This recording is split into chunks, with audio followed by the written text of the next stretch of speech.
The Teutons. The origin of Germany traces back to the crowning of Charlemagne as Holy Roman Emperor in 800. Upon his death, the empire was split into three parts that gradually coalesced into two: the Western Frankish kingdom that became France, and the Eastern kingdom that became Germany. The title of Holy Roman Emperor remained in Charlemagne's family until the 10th century, when they died out. In 919, Henry, Duke of Saxony, was elected King of Germany by his fellow dukes. His son Otto became emperor in 962.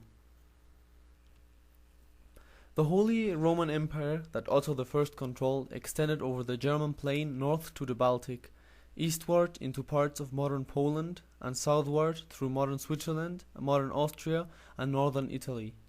From the outset, the emperors had a difficult problem keeping control of two disparate regions, Germany and Italy, that were separated by the Alps.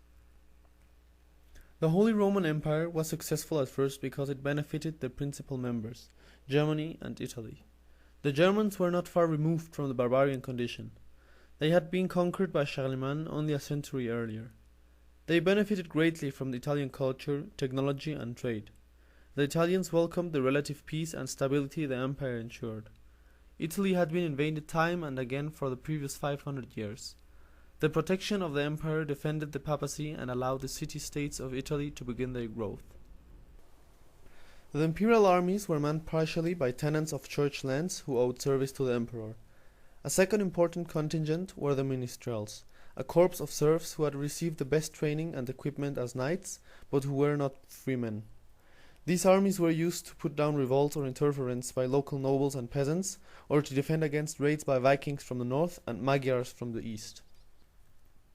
Because Germany remained a collection of independent principalities in competition, German warriors became very skilled. The most renowned German soldiers were the Teutonic Knights, a religious order of warriors inspired by the Crusades. The Teutonic Knights spread Christianity into the Baltic region by conquest, but were eventually halted by Alexander Nevsky at the Battle of Frozen Lake Peipus. A confrontation between the emperors and the church over investiture of bishops weakened the emperors in both Germany and Italy. During periods of temporary excommunication of the emperor and outright war against Rome, imperial authority lapsed. The local German princes solidified their holdings or fought off the Vikings with no interference or help from the emperor.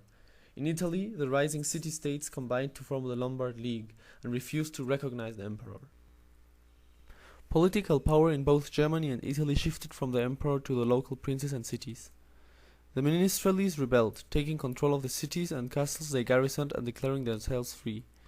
During desperate attempts to regain Italy, more concessions were given to the local princes in Germany.